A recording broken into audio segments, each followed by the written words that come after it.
Hey everybody, this is Anamika and you are watching Pathshala Rishikesh.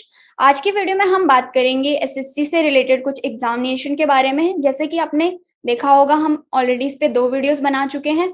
उन 2 videos में हमने इसकी कुछ बेसिक डिटेल्स और इसके कुछ एग्जाम्स के बारे में बात करी थी। तो इसी सीरीज को आगे बढ़ाते हुए आज हम इसमें एक और एग्जाम के बारे में बात करेंगे, जो कि बहुत ही इंपॉर्टेंट है। तो इस वीडियो में हम वही कवर करेंगे। पिछली जो हमने वीडियो बनाई थी उसमें हमने इसकी कुछ बेसिक डिटेल्स, यानी कि इसके कौन कौन से एग्जाम होते हैं, क्या इसका सिलेबस रहता है, या इसका एलिजिबिलिटी क्राइटेरिया क्या रहता है, एज लिमिट क्या रहती है, या सिलेक्शन प्रोसीजर कैसे होता है, इन सब चीजों के बारे में हमने बात करी थी। तो यही सीरीज को आगे बढ़ाते हुए आज की वीडियो में हम बात करेंगे कुछ और इम्पोर्टेंट चीजों के बारे में। तो सीजीएल पे हम ऑलरेडी बना चुके हैं वीडियो, सीएचएसएल और सीपीओ को हम कवर कर चुके हैं। आज की जो वीडियो है वो एसएससी स्टेनोग्राफर पे होने वाली है। तो चलिए शुरू करते हैं। जो एसएससी स्टेनोग्राफर होता है, इसका जो एग्जाम, जैसे कि इसके नाम से ही पता चल रहा है, एसएससी ही कंडक्ट करवाता है स्टेनोग्राफर का एग्जाम। नेशनल लेवल पे इसका एग्जाम कंडक्ट करवाया जाता है और इसकी जो और डिटेल्स हैं वो हम अब देखने वाले हैं। तो चलिए शुरू करते हैं। जो इसकी सबसे पहले अगर हम इसकी एजुकेशनल क्वालिफिकेशन की बात करें, तो जिस भी बच्चे ने, मतलब अगर आपकी 12th पास आउट अगर आप हो चुके हैं तो आप एसएससी स्टेनोग्राफर के लिए अप्लाई कर सकते हैं। किसी भी बोर्ड या यूनिवर्सिटी से अगर आपने 12वीं पास कर ली है तो आप एसएससी स्टेनोग्राफर के लिए अप्लाई कर सकते हैं। तो ये तो रही इसकी एजुकेशनल क्वालिफिकेशन के बारे में बात। तो बहुत ही अच्छी अपॉर्चुनिटी, अगर आपने 12th पास कर लिया और आप सरकारी नौकरी पाना चाहते हैं तो आप इसके लिए अप्लाई कर सकते हैं। तो चलिए शुरू करते हैं, इसके कुछ और डिटेल्स के बारे में बात करते हैं। तो अगर हम एज लिमिट की बात करें तो एसएससी स्टेनोग्राफर जो होता है इसमें 2 पोस्ट होती है, एक ग्रेड सी की पोस्ट होती है और एक ग्रेड डी की पोस्ट होती है। तो इनकी जो एज रहती है, जो ग्रेड सी की पोस्ट रहती है वो 18 से 30 साल रहती है और जो ग्रेड सी की पोस्ट रहती है वो 18 से 27 साल आपकी रहती है।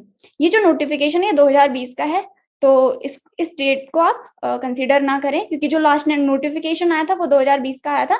तो मैंने उसको लेके इसके क्राइटेरिया के बारे में बात करी है। जब भी इसका 2021 का नोटिफिकेशन आता है तो हम उसके बारे में बात कर लेंगे या उस पर कोई और वीडियो बना लेंगे। पर अभी फिलहाल इसका कोई नोटिफिकेशन नहीं आया 2021 का, तो हम 2020 को ही बेस मान के आपकी क्राइटेरिया के बारे में बात कर रहे हैं। तो ये तो इसकी रॉ एज रहने वाली है कि मतलब 18 से 30 साल आपकी ग्रेड सी की एज और 18 से 27 साल आपकी ग्रेड डी की एज। पर रिलैक्सेशन आपको अलग अलग कैटेगरी को अलग अलग रिलैक्सेशन मिलता है, वो आप यहाँ देख सकते हैं। जैसे एसटी और एससी की बात करें तो 5 साल का रिलैक्सेशन मिलता है, ओबीसी की बात करें तो 3 साल को, और आपका पीडब्ल्यूडी या ये अलग अलग कैटेगरी रिजर्व अनरिजर्व जो भी है इसमें 10 साल का, 13 साल का, 15 साल का।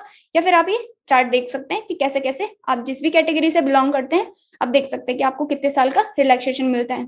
तो ये तो रही इसकी एज लिमिट के बारे में बात है, मतलब हमने इसकी एजुकेशनल क्वालिफिकेशन देख ली है, इसकी हमने एज लिमिट देख ली है।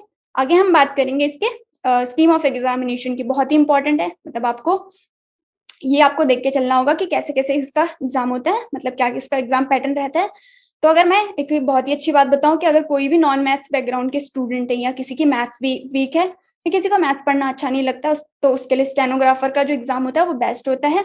मतलब आप 12वीं पास के बाद आप सीधा गवर्नमेंट जॉब की तैयारी कर रहे हैं और आपका सपना है कि हम सरकारी नौकरी पालें सीधा 12वीं के पास, तो आप स्टेनोग्राफर के लिए अप्लाई कर सकते हैं। बिना मैथ्स पढ़े अगर आपको कोई एग्जाम देना है तो वो यही स्टेनोग्राफर का एक एग्जाम है जो आप बिना मैथ्स पढ़े सीधा आप सरकारी नौकरी पा सकते हैं।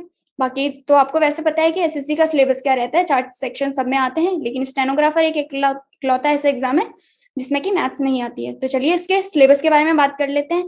पहला जो रहता है रीजनिंग का सिलेबस सब में कॉमन रहता है। इसके जो नंबर ऑफ क्वेश्चन होते हैं वो 50 होते हैं और जो मार्क्स होते हैं वो 50 होते हैं, मतलब एक क्वेश्चन 1 मार्क्स का होता है। जो जनरल अवेयरनेस यानी कि जीएस की बात करें तो इसमें 50 क्वेश्चन होते हैं और अगेन 50 मार्क्स के होते हैं। और तीसरा अगर इंग्लिश की बात करें तो 100 क्वेश्चन होते हैं और 100 मार्क्स के होते हैं, मतलब टोटल नंबर ऑफ क्वेश्चन जो हो गए वो 200 हो गए और जो मार्क्स हो गए वो भी अगेन 200 हो गए।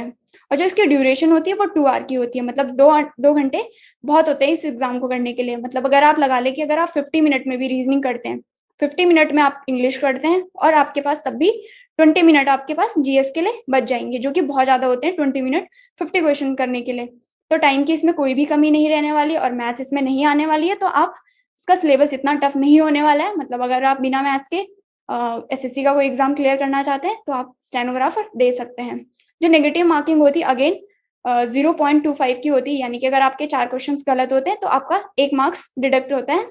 और मल्टीपल चॉइस क्वेश्चंस होते हैं, यानी कि आपके पास 4 ऑप्शंस होते हैं और आपको एक को टिक करना होता है।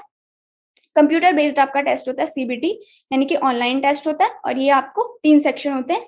तो बहुत ही सही है, मतलब अगर आपको बिना मैथ्स के करना है तो आप इस एग्ज़ाम को दे सकते हैं।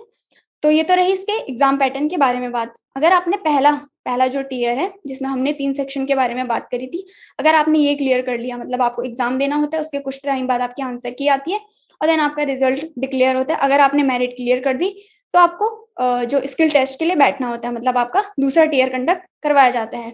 जो भी कैंडिडेट, इसमें वही लिखा हुआ है, जो भी कैंडिडेट शॉर्ट लिस्टेड हो जाते हैं, मतलब आपकी जो पहली मेरिट अगर आपने क्लियर कर ली, तो आपको दूसरी मेरिट में, मतलब इसके लिए मतलब अपीयर करना पड़ेगा आपको स्किल टेस्ट के लिए। तो अगर हम इसमें बात करें कि दूसरे टियर में होता क्या है, तो सबसे पहले आपको जो भी कैंडिडेट होंगे उनको 10 मिनट की डिक्टेशन दी जाएगी, मतलब कि आपको 10 मिनट के लिए ये अनाउंस करेंगे, वो आपको कोई भी स्पीच देंगे, आपको वो लिखनी होगी, फिर आपको उसी स्पीच को टाइपिंग करके, मतलब उसको आपने टाइपिंग करनी है। तो जो इसकी टाइपिंग की बात करें तो क्या होता है इसके टाइपिंग में, तो स्टेनोग्राफर जो ग्रेड डी की जो टाइपिंग है, आप मतलब किसी भी लैंग्वेज में, पहले मैं ये बता दूँ, किसी भी लैंग्वेज में आप टाइपिंग कर सकते हैं। वो आपको सेलेक्ट करना होता है कि कौन-सी लैंग्वेज में आप टाइपिंग करना चाहते हैं। बस इसमें शर्त ये है कि मतलब अगर आपकी सिलेक्शन आपका हो गया, तो सिलेक्शन के बाद आपको जब आप अपनी नौकरी पे चले जाएँगे, तो आपको दोनों हिंदी और इंग्लिश दोनों में टाइपिंग सीखनी होगी। पर यहाँ पे आपको एक ही लैंग्वेज में टाइपिंग सीखनी है और एक ही लैंग्वेज में आपको टाइपिंग करनी है, तो आप वहाँ सेलेक्ट कर लेंगे कौन-सी लैंग्वेज में आपको टाइपिंग करनी है। तो अगर हम स्टेनोग्राफर ग्रेड डी की बात करें, जिसमें कि अगर आपने इंग्लिश चूज़ करी है, जो टाइम ड्यूरेशन दी जाएगी आपको 50 मिनट्स की दी जाएगी, और जो अगर स्टेनोग्राफर ग्रेड डी की ही बात करें, पर हिंदी अगर आपने सिलेक्ट करी है, तो आपको 65 मिनट दिए जाएँगे। अगर आपको ग्रेड सी की स्टेनोग्राफर ग्रेड सी की बात करें, अगर आपने इंग्लिश चूज़ करी है, तो आपको 40 मिनट्स, और अगर आपने हिंदी चूज़ करी है, तो आपको 55 मिनट दिए जाएँगे। मतलब ये आपका टाइपिंग का ड्यूरेशन रहेगा कि इतने मिनट में आपको टाइपिंग करनी है। तो ये तो हो गई इसकी टाइपिंग की बात। अगर हम नेक्स्ट बात करें कि इसका एप्लीकेशन फ़ी क्या रहने वाली है, मतलब अब अगर आपने अब आपका पहला टियर हो चुका है, सेकंड टियर आपका हो चुका है, अगर हम इसके एप्लीकेशन फ़ी के बारे में बात करें, तो जैसे एसएससी का रहता ही है नॉर्मल, सबके लिए ₹100 फ़ी रहती है। तो सबके लिए फ़ी ₹100 रहने वाली है, लेकिन जो फीमेल कैंडिडेट है, या फिर जो एससी, एसटी या फिर पीडब्ल्यूडी या एक्स सर्विसमैन हैं आप, तो आपके लिए कोई भी फ़ीस नहीं रहने वाली है। मतलब फीमेल कैंडिडेट एसटी और एससी के लिए कोई भी फ़ीस नहीं रहने वाली है, या फिर ये सारे जितने भी यहाँ पे मेंशन हो रखे हैं, किसी के लिए कोई फ़ी नहीं रहने वाले, और बाकी सबके लिए ₹100 फ़ीस रहने वाली है। तो ये हमने एसएससी स्टेनोग्राफर के बारे में बात कर ली। अगर हम एक रफ आइडिया ले लें, तो इसको मैंने बात करी कि अगर आपका 12th स्टैंडर्ड हो चुका है, यानी कि अपने 12th पास आउट हो चुके हैं आप, अगर आपकी एज लिमिट 18 से 27 साल या 18 से 30 साल है, या फिर आप नॉन मैथ्स बैकग्राउंड के हैं, या फिर आपकी मैथ्स है भी, अगर आप सीजीएल की भी तैयारी कर रहे हैं, तो आप स्टेनोग्राफर के लिए अप्लाई कर सकते हैं। लाइक अगर आपकी सीजीएल की तैयारी है, तो आपके लिए स्टेनोग्राफर काफ़ी ईज़ी रहने वाला है। तो ये हमने इसके बारे में बात कर ली कि ये सब इसका क्राइटेरिया रहता है। एजुकेशनल क्वालिफ़िकेशन ऐसी कोई हाई नहीं है, 12th स्टैंडर्ड हर किसी के पास है आजकल। अगर आपने 12th कर ली है, आपको सरकारी नौकरी चाहिए, तो आप स्टेनोग्राफर के लिए ईज़िली अप्लाई कर सकते हैं। तो ये थी स्टेनोग्राफर के बारे में बात। थैंक्स फॉर वॉचिंग पाठशाला ऋषिकेश।